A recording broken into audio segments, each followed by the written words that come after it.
Everyone. My name is Joanna Chow-Krylik. I'm the president of the Union of Concerned Scientists, and I'm absolutely honored to be moderating today's panel. I want to start with a deep thanks to the hosts of the Climate Justice Pavilion and the sponsors. You may know that this is the very first time that there has been a center of gravity for conversations about the essential role of equity and justice in climate action at any COP. And that truly was born of a vision by the host, Dr. Beverly Wright, Dr. Robert Bullard, and Peggy Shepard, as well as sponsors of other organizations. There's a whole team that's been making this work. None of this happens by accident, so thank you so much to them. And for today's panel, I also want to say a special thanks to the Center for American Progress, our colleagues Cassidy and many others who made this possible and basically plug and play for me. Let me just also say that today is such a vital conversation for all of the issues that have been discussed under these multiple tents here at Sharm el-Sheikh. What we're going to be talking about and focusing on today is the crucially important role of climate data in improving and strengthening climate adaptation planning in the communities that are hit first and worst by the already intensifying climate impacts. And what I mean by climate impacts, which can be a rather abstract set of words, are the severe tropical storms, the catastrophic flooding, the deadly heat waves and wildfires, the extreme drought, and the resulting food and water shortages, the displacements of thousands and millions that are already happening across the globe. This conversation is really about how data and climate science can provide crucial foresight into the planning about where those types of impacts are going to hit, how they're going to hit, where they're going to worsen, and how we can plan in advance. And so I'm absolutely delighted to be joined by an incredible set of panelists here who I will introduce in a moment. The way we're going to roll today is that I'm going to speak to you for just a few more minutes, sort of teeing up the context for the importance of climate science and data for climate adaptation and resilience. And then I'm going to ask a series of questions of our panelists. I'm going to open it up to all of you, and I really want to urge you to join this conversation. Don't want to do this just broadcast mode, really want to make this a multi-nodal conversation. And when you do ask your questions, we'll invite you up to the front so that we can catch you on the live stream. Then I'm going to turn it over for closing remarks. We are so lucky to have Chair Brenda Mallory, who's going to be joining us today. She comes to us from the White House's Council on Environmental Quality, and you'll see her join the panel at some point during our time. So let me just say a few more words of context about this crucially important conversation. I think most everyone in the audience today recognizes that many communities, but especially Black, Brown, and Indigenous communities and low-income communities, do not have the climate data that they need at their fingertips. They don't have necessarily the resources to generate those locally, and they don't have the resources all the time to actually develop plans or implement adaptation plans. This is no mystery to these communities. Centuries of disinvestment, racist policies, and exploitive business practices have left marginalized communities not only more vulnerable to climate change, but also with less access to the resources, the power, the authority to become more climate resilient. So we're going to be talking about that today. If you were able to join the panel that I moderated yesterday, and again, all of these are going to be on live stream, so you can revisit that, you will have recognized that environmental justice communities, both in the United States and around the globe, are hungry for climate environmental data, and they also want the agency to generate it from knowledge within their own communities themselves. They too have data from their own centuries and generations of lived experiences, and they are eager to engage with governments, with nonprofits, and with each other to move this forward. I do want to lift up an excellent example of where this is already happening. Delighted to lift up the work of Beto Lugo Martinez and the Clean Air Now Coalition in Kansas City. Beto, raise your hand in the back there. Beto and Clean Air Now have been a leader in community engaged science. They volunteered to put air quality monitors in their homes in under-monitored and over-polluted neighborhoods so that real pollution accounting can be done there. They know that the data needed to generate the solutions they advocate for is within their communities, and they want to put that data into action. So today we're going to hear from our incredible panelists. Welcome, Chair Mallory. And we're going to discuss the steps that have been taken by the Biden administration, which are unprecedented for federal administration in the United States in the last decade, and those that still must be taken to ensure that all stakeholders have access to locally relevant and up-to-date climate data, as well as the tools and the supports and the partnerships that they need to become resilient to worsening impacts.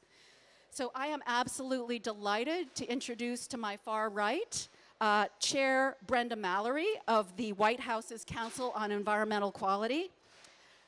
Next to her is Representative Sheila Babauta of the Northern Mariana Islands. Right in the middle here is the one and only Queen Quet, who is the chiefess of the Gulagichi Nation. And to my immediate right is Dr. Wasila Chow, the head of the international desks of NOAA, the National Oceanographic and Atmospheric Administration Climate Prediction Center. So let me kick it off here with a question that I want to put to all of the panelists, starting with Representative Babauta. Although individual experiences across the country and across the globe are different, depending on the way that climate impacts are hitting, we know that I would love to hear from each of you how climate science and data fits into your understanding of climate justice and climate resilience in your communities. So I'll turn it over to you, and then we'll work our way down the line. Thank you.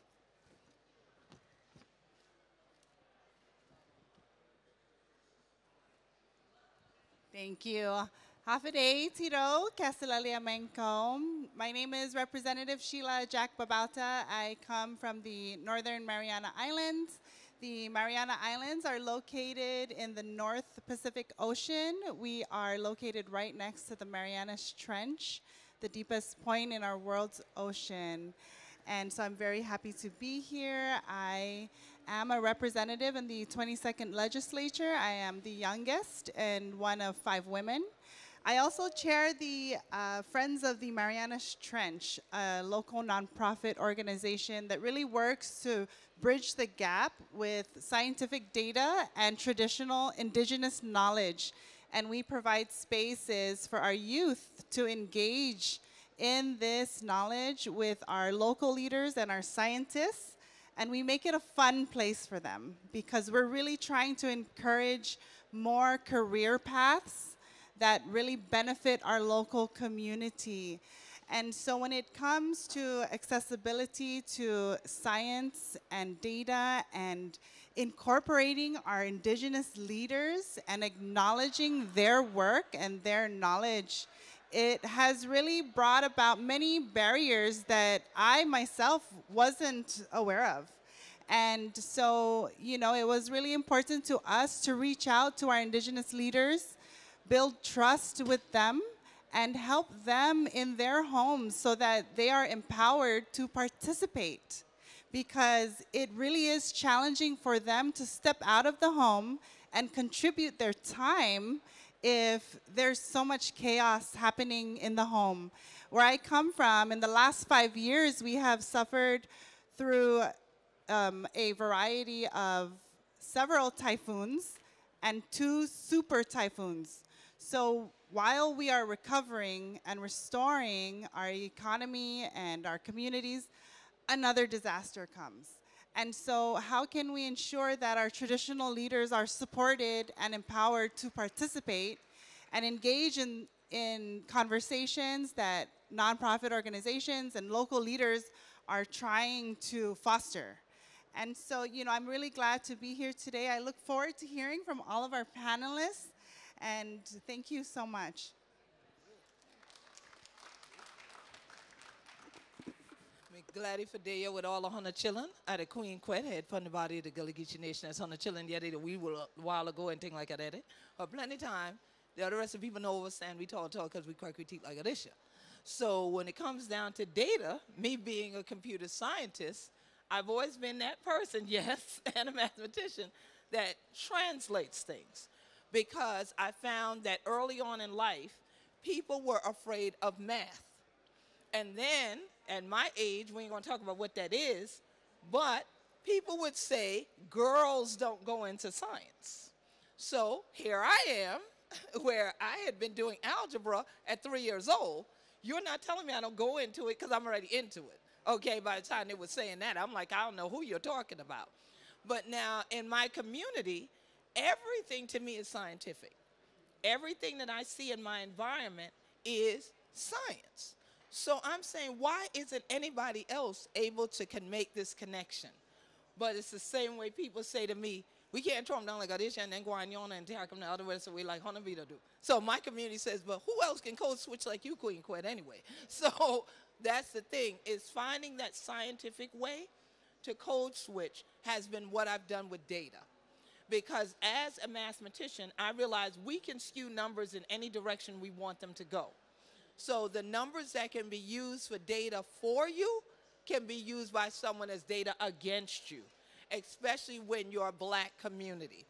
And so for me, as a mathematician, as a traditionalist, as I call myself, one that lives our cultural heritage, I don't tend to count heads because culturally it's not something we do. But I know scientifically there's the need to say, well, what's the count on this? Where is this depleting? Where is it diminishing? Where is it increasing? So I get it, but then we have to have the community understanding about what do we want shared that is going to value our sustainability and our continuation, and what do we want to withhold that does the same thing. And so that someone else doesn't say, well, based on this data, we need to move all of you. Y'all all need to leave while everybody else stays. So when we talk about environmental justice, there's an injustice that often happens when people do not have people like myself and yourself who are natives to the community in the midst of deciding what questions do we ask when we go to obtain data. What's respectful, what's culturally appropriate, and what needs to stay within the community, and then what can be, as we say, front-facing. What can we then put in databases that the world can access that won't bring harm to cultural heritage? So it's really a real serious balancing act, which of course, again, in math, what else do we use? Scales, right? A lot. And so we want to keep the scales on our fish going too. So we use a lot of this data to keep our food security going and our fisheries going. So we continue to work with Union of Concerned Scientists, the Climate Central Network, and we use a lot of that data and interpret it back to the community and say, these are tools, but we can use them this way. So we know to talk to other people in their language. Yeah.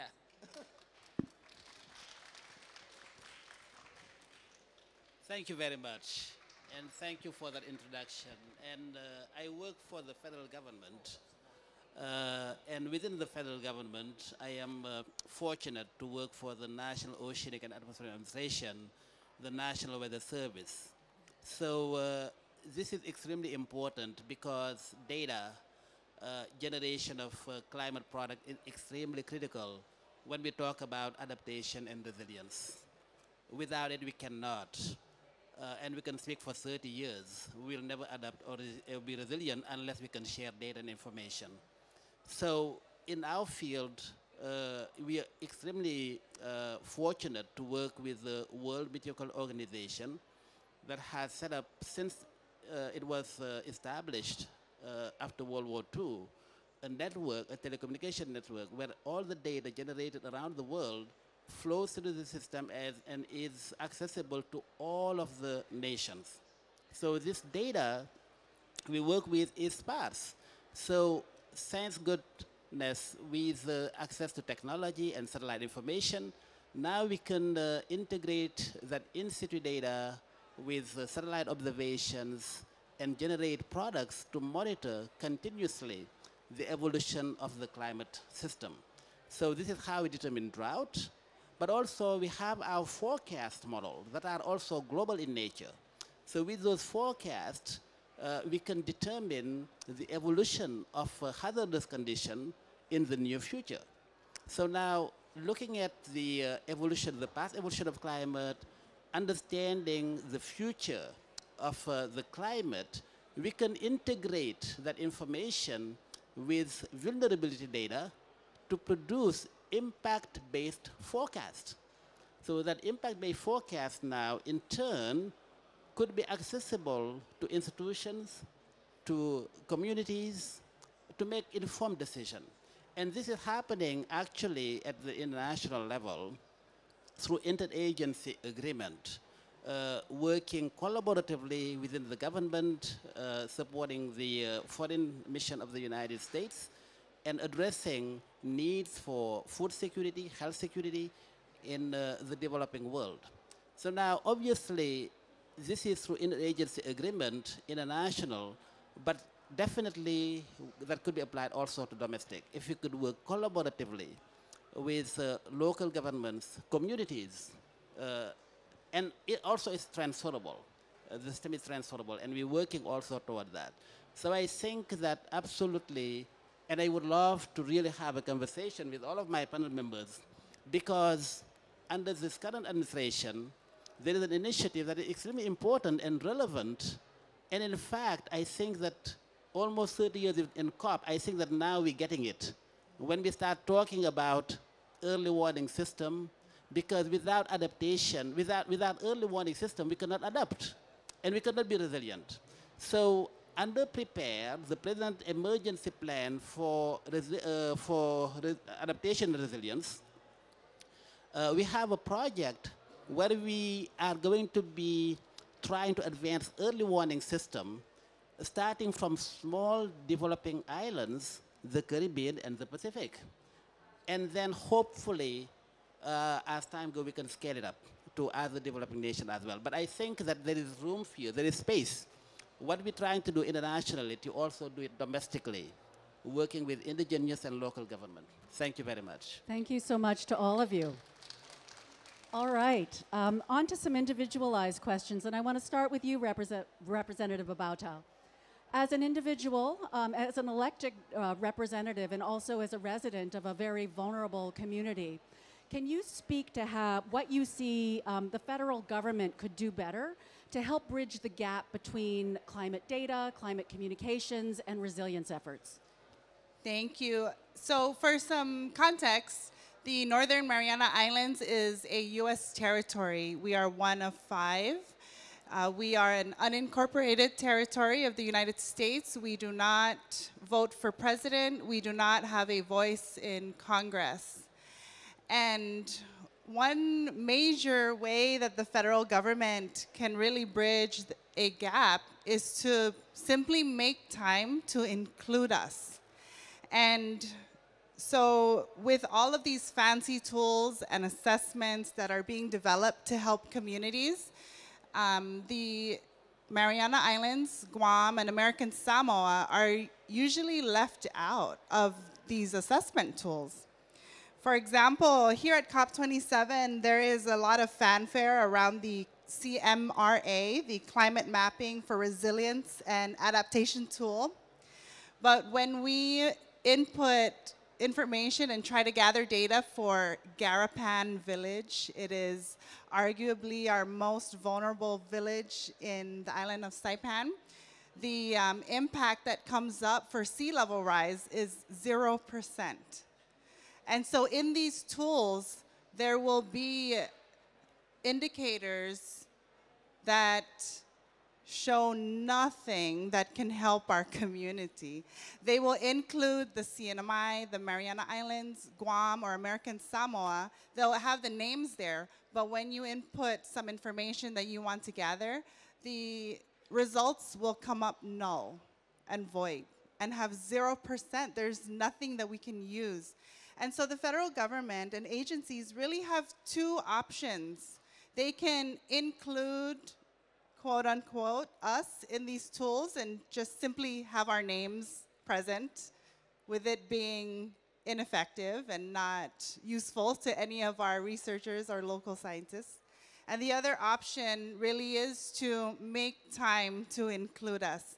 A good example is the NIFWIF assessment tool. They spent an entire year engaging with our community, collecting data that they can include in their assessment tools. And that's really what it takes for vulnerable communities like ours that lack capacity, that lack, the access to be included in these conversations. We need that kind of meaningful engagement with our local leaders and our local researchers and scientists. So simply making time to include us. Super. Let me ask one more follow-up question. You lifted up a great example of what's working, and I really appreciated taking the time for inclusion. Can you speak to how you think we can ensure that planners, developers, relevant actors like that can more easily utilize climate resiliency and disaster data in their land use plans, development permissions, criteria, and other such things? Thank you for that question. So one way that we can ensure that our planners use the information is for our government to simply adapt to the tools that we're already using on the ground. And that is the easiest, simplest way to get us to use the tools and access the data. Because of the lack of capacity, we have our tools locally that we use already. We have already trained our people. People are used to pulling it up on their computers and working with other stakeholders. And then the federal government introduces another tool that's very nice and shiny, but will require a lot of work and effort on our end to implement. And so what the federal government can really do is see what the locals are already using, what they're comfortable with, and then adapt to that.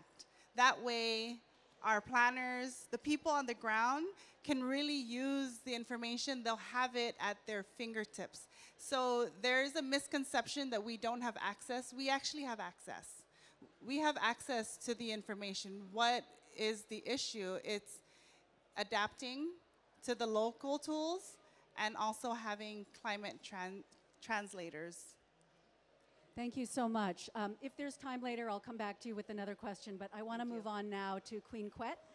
You have been a fierce advocate for your people, the Gulagichi, and feeling, the intense and intensifying impacts of climate from sea level rise, extreme weather.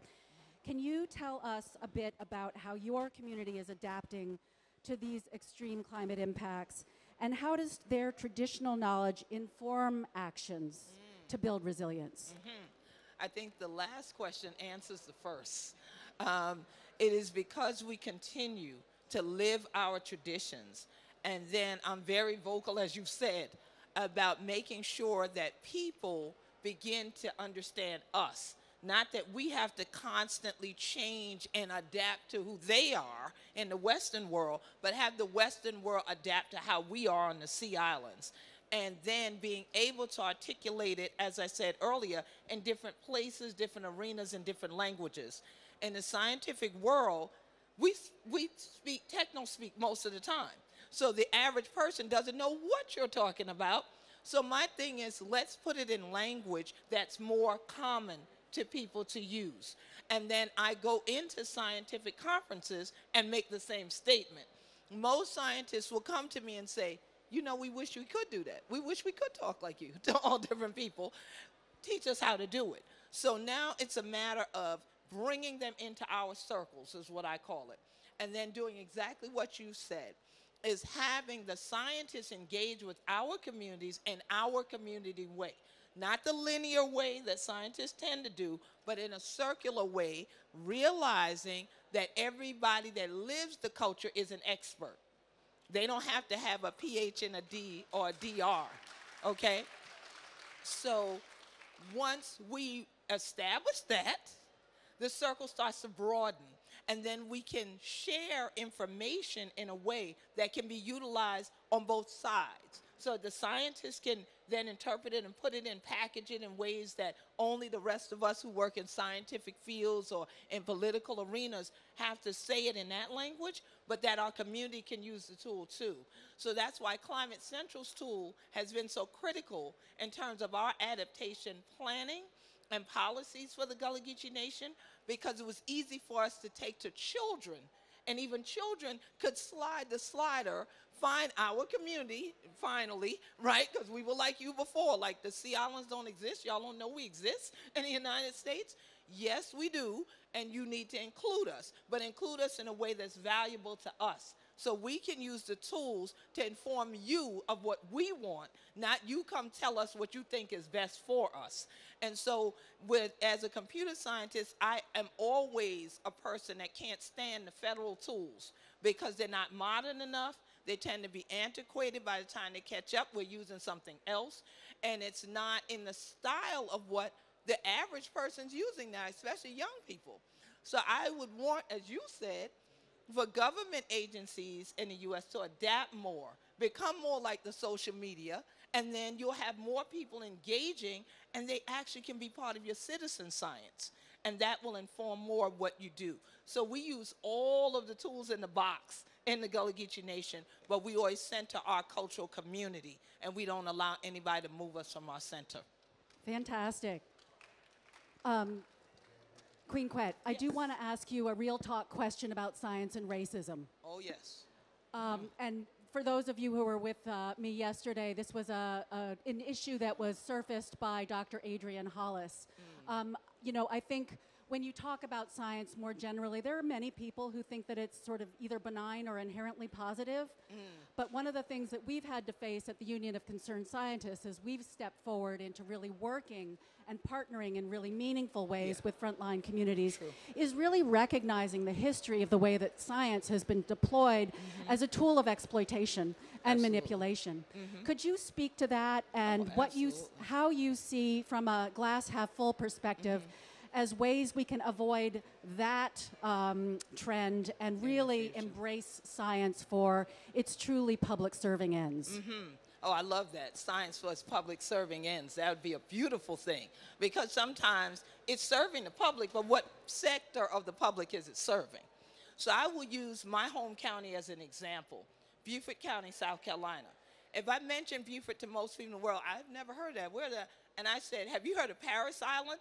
Oh, yes, the Marine Corps base. I'm like, I look at that from my island of St. Helena Island. Or, have you heard of Gulf? Yeah. Oh, well, you've heard of Hilton Head. Oh, of course. That's in Beaufort County, South Carolina. So now when you give them context, people will say they heard of Hilton Head, but they never heard of St. Helena.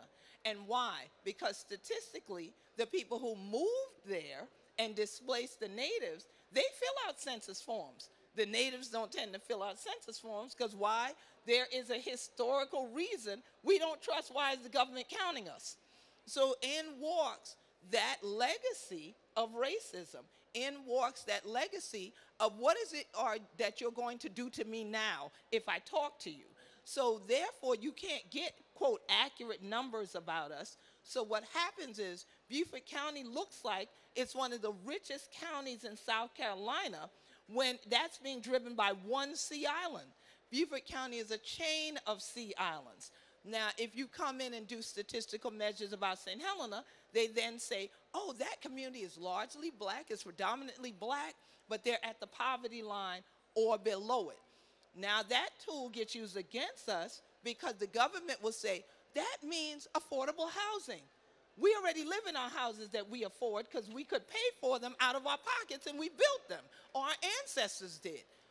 We don't need what the West has deemed affordable housing because then the tool is build it and they will come. So now outsiders come in, they displace us, and then you don't have a Gullah Geechee population at all under the guise of using data to say we're helping the public.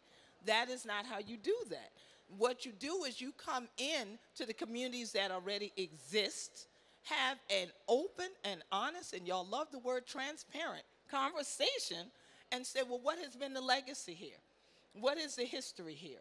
What is it that you all want to see continued here versus what ideas we came up with based on just looking at statistical measures inside our offices. And most of the times you'll find it's the opposite because the numbers aren't reading correctly because those aren't our numbers because we didn't fill out that information.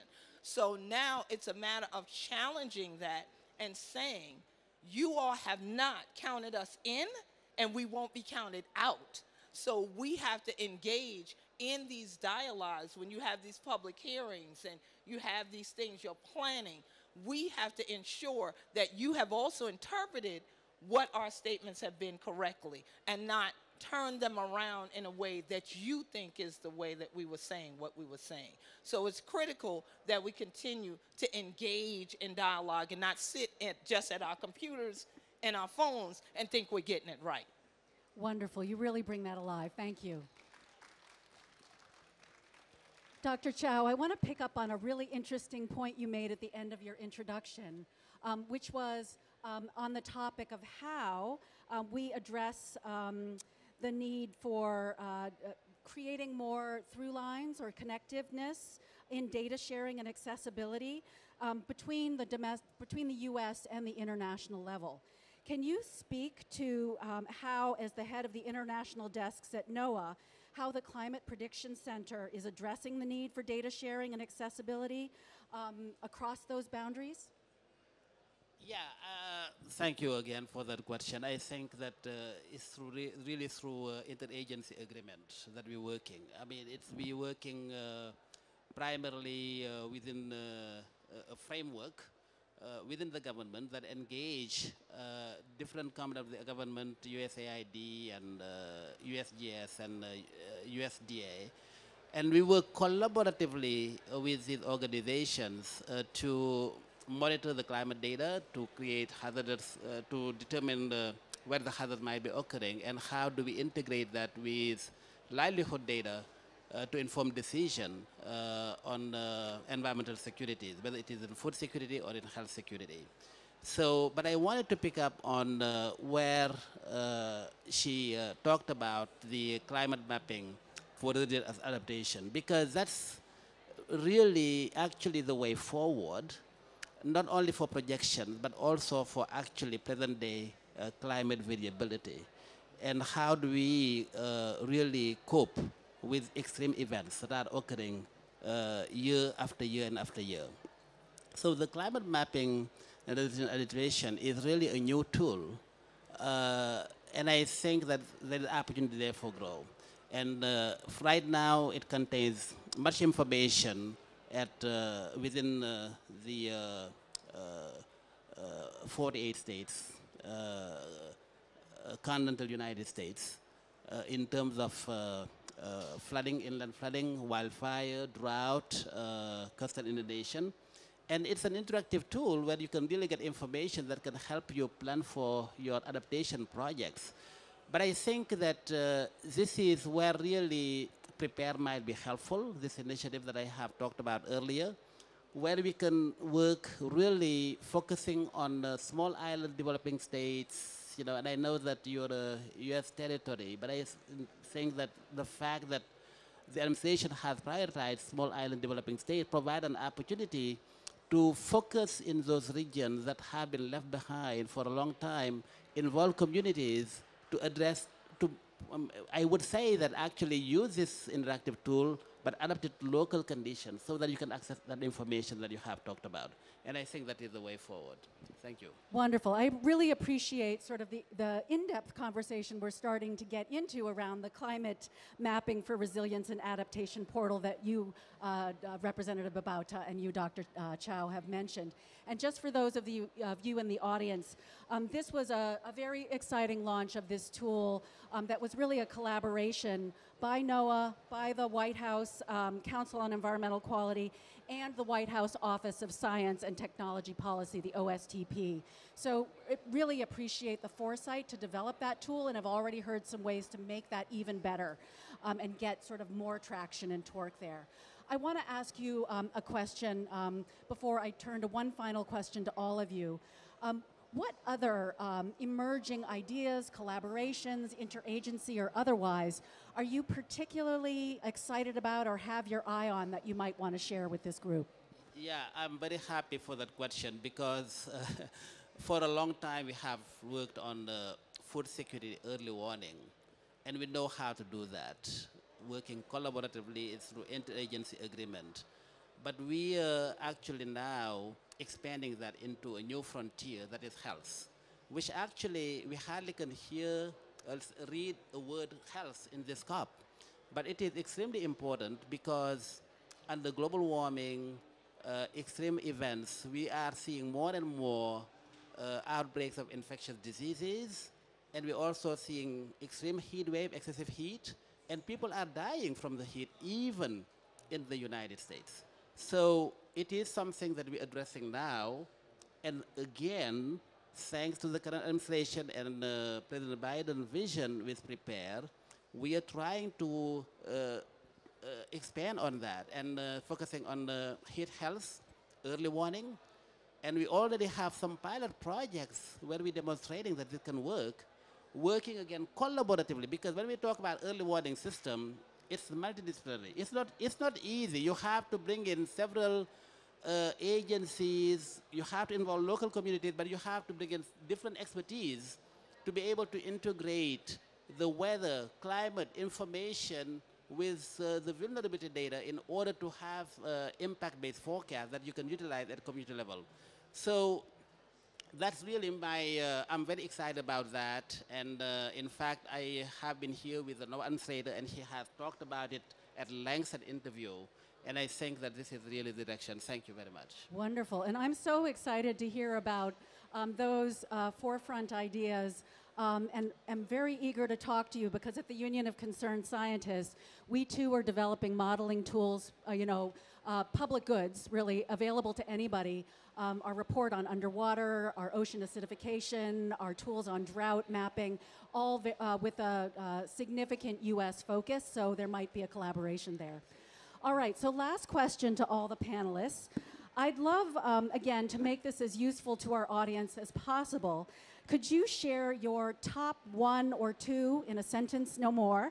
What recommendations do you have for colleagues in the audience for how they can boost their use of climate data and science in their work, either in their local communities or in their policy work, in their litigation, et cetera?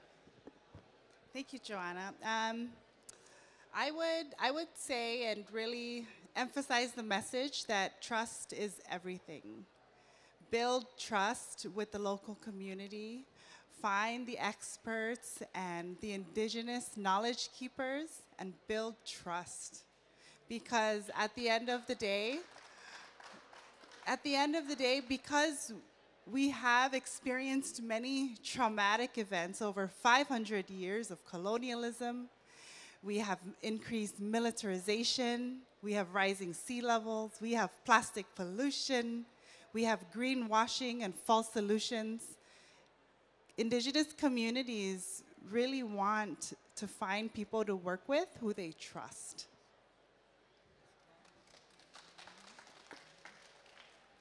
Where I did from, we say, empty sack can't stand upright alone. So you don't take a bag and expect for it to just stand up in the middle of this floor on its own. If it's a sack, it's going to fall.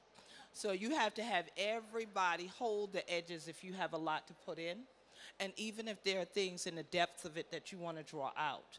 So when we talk about tools, if we were to put them in a sack and we put all the different tools that we mentioned here and more, like I use the UCS tools myself too, but we put them in, we have to realize they're probably landing on traditional knowledge tools that were already there, that actually created the sack itself. and it's the people living the culture that has held that sack up this long. And so if we add more tools, we need to make sure they're not harmful to what's already in the bag, but that can be used with it. And then we need these types of circles to come together, and we all open that up and then use the tools. Whoever is the best person to use it, let that be the person to speak for you.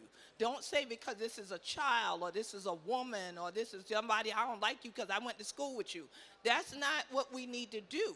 If that is the most effective communicator of that tool that gets the rest of the community to use it and alter it to fit what they need, then that's who you want out there in the center of the circle. But you want to make sure that knowledge is always shared within the circle, and always keep in mind, whatever you put out in the circle eventually comes back to you.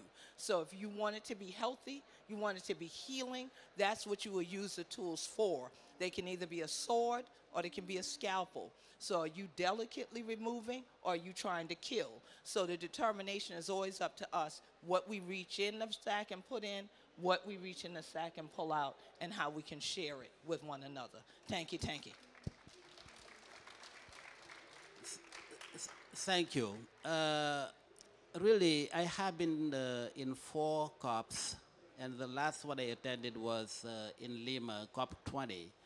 And I am just so impressed to see so many young people in this COP.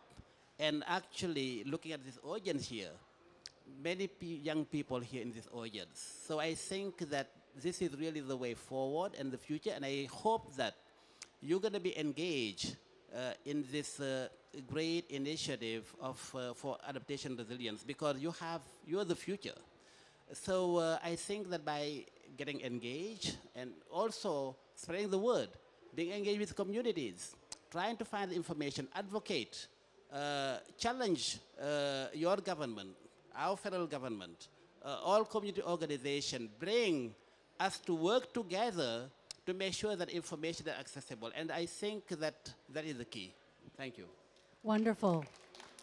So let me invite you to thank our panelists. We've heard themes, incredibly important themes of trust. I would also add respect, code switching and translation, and the importance of recognizing that the knowledge, expertise, and insight already exists within communities, and also the importance of collaboration, cooperation, and interagency and interpartnership exchange. Thank you so much. I am now just so honored and delighted to turn the floor over to Chair Brenda Mallory of the Council of Environmental Quality at the White House. You have been a persistent champion of environmental justice for decades, both in your current role in the White House and also before at the EPA. I could fangirl and go through your bio for the rest of our time, but we're so honored and delighted to have you here, Chair Mallory. I'll turn the floor over to you. Well, first of all, thank you for that. No fangirling here, because I just am so excited to have the opportunity to be here with all of you and to hear really some very powerful, powerful words this morning. So just thank you for inviting me to be part of this. I have some remarks that I want to go through, but before we get to that, I just want to hit on a couple of things that really just resonated with me, because I think this idea of, first of all, everybody knows, everybody in this room for sure knows, information is power, data is power. We know that it can be incredibly valuable in making sure that what we are doing makes sense. So we're pushing for that idea.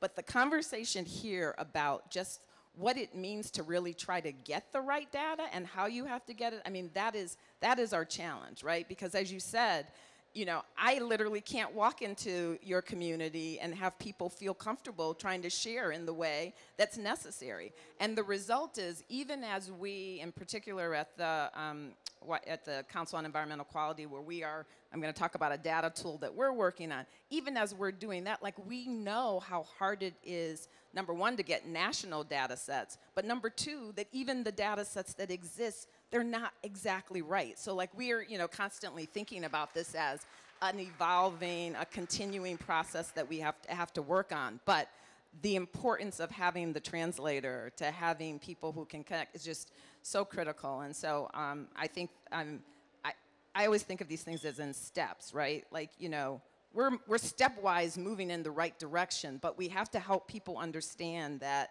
even getting to the point where you know we've got to actually engage.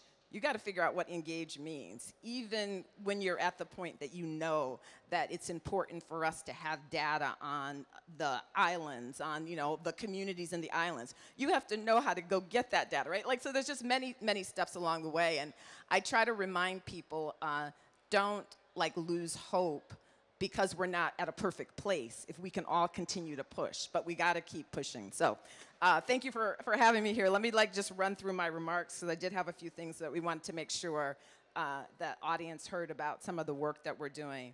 And I think, I don't know if folks really know the organization that I lead as the Council on Environmental Quality in the White House. It's the environmental arm in the White House that's been in existence for over 50 years. And one of the things about it, which I think is probably true of many offices, it's very much driven by what the president's agenda is, right? So there's some core things that we do, but actually what we end up doing day to day from administration to administration is about the president and what the president and vice president's priorities are. And so for CEQ, one of the top priorities, climate change for sure, but environmental justice is a huge priority for us, and it has been assigned to us to play some key roles in trying to really institutionalize the notions of environmental justice within the federal government in ways that are meaningful and that have an opportunity to really make a difference in people's lives. And so that's what we're doing. And so there are a couple of the things that I'm going to talk about just in terms of the tools that we're working on are kind of flow out of that. Let's see. So I feel like some of this you all know, impacts of climate change everywhere. We know that communities are already facing incredible environmental injustices in the global south and north disproportionately. And the disproportionate part, in some ways I feel like all of the recent crises have brought that front and center in so many different ways, and we understand that it's not just because of the climate impacts, it's because of health impacts, it's because of, all of these things are built on one another, and so I think there's a growing recognition of those issues. But in the United States last year, there were more than 20 extreme climate-related events that cost over $1 billion. So $100 billion is being spent every year just trying to deal with our failure to deal with so long the climate crisis, right? And so that's why it's always frustrating when we can't do things because of money, but we are spending a lot of money because we can't do things. So anyway, that's an issue.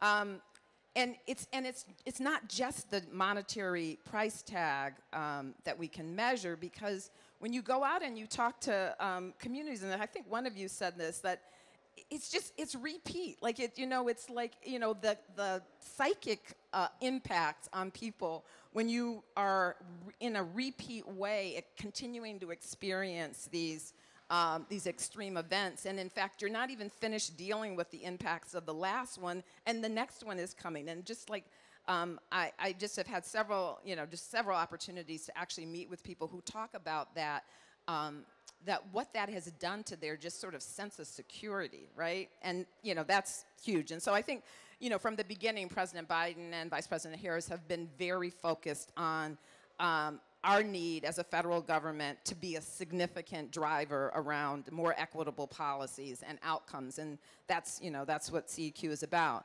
On the first day, President Biden signed an executive order that established the Equitable Data Working Group to identify inadequacies and areas of improvement within the federal data, and to outline a strategy for increasing data available for measuring equity and representing the diversity of the American people and their experiences. And so a good first step forward, but more is needed.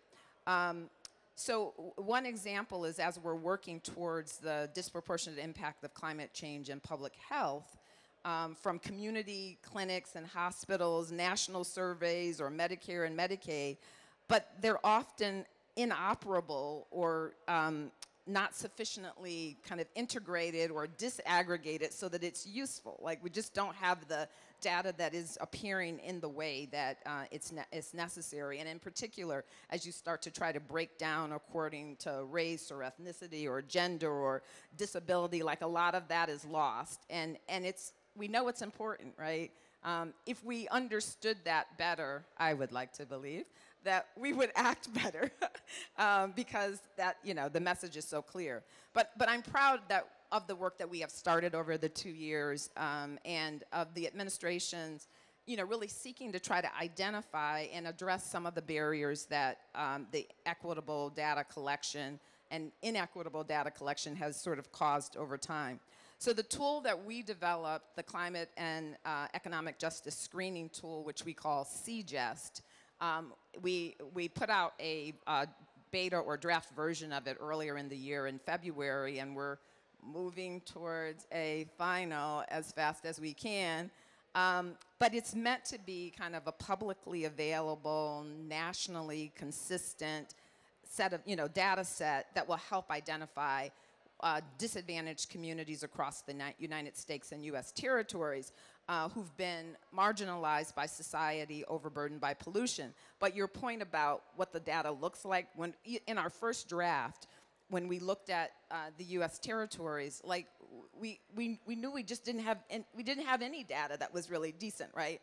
And so I think when we put out the final version, we will have better data, but it will not be the data that has been ground truth in the way that you just described, right? Like, so we still have work to do there, but I think we're moving forward with the best data that we have with us, with an asterisk that says, but look, right?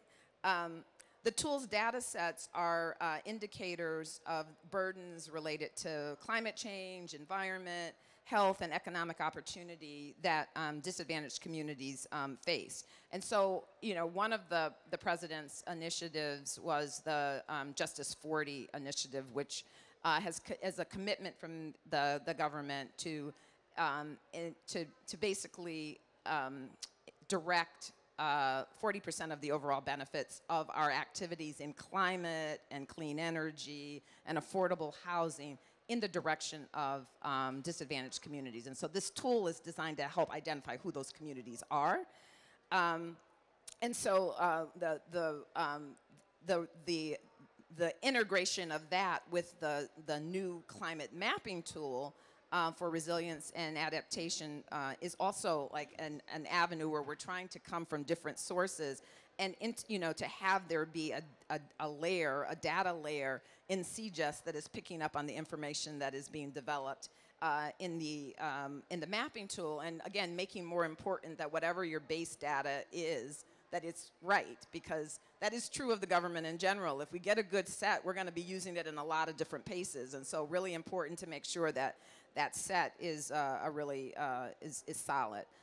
So all of these efforts also underscore the critical need for better data collection so that we can accurately represent the environmental, climate, health burdens of communities across the United States.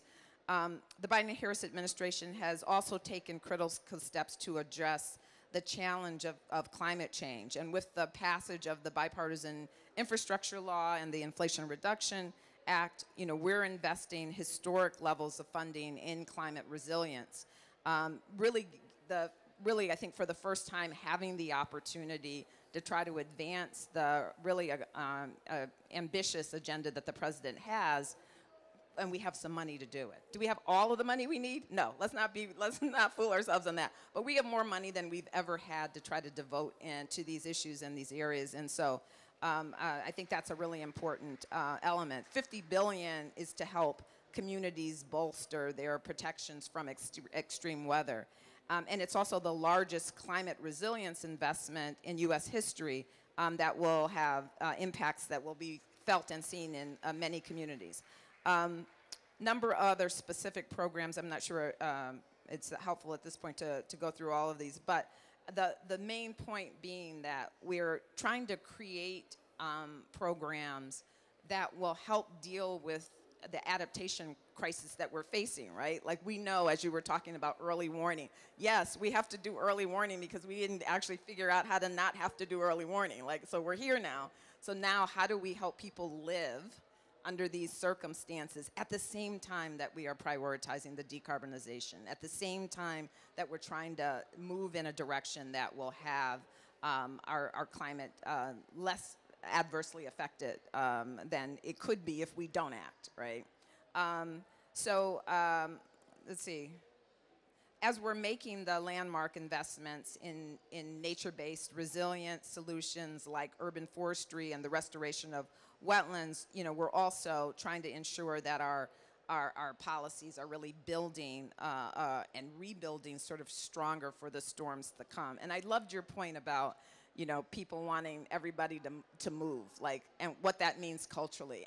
And to me, one of the like heartbreaks of that situation is that people in many cases are isolated in places because nobody else wanted to live there.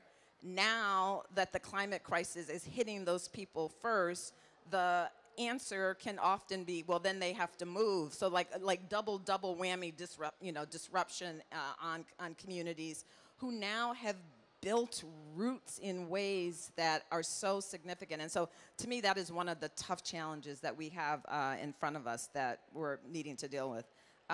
In all the work to improve the climate resilience, we're kind of focused on upholding the president's commitments to ensuring that investments reach and protect communities that are the most vulnerable. And so I just really appreciate your work, your contribution to the work that is going on, and I'm just grateful for having a chance to speak for a few minutes today.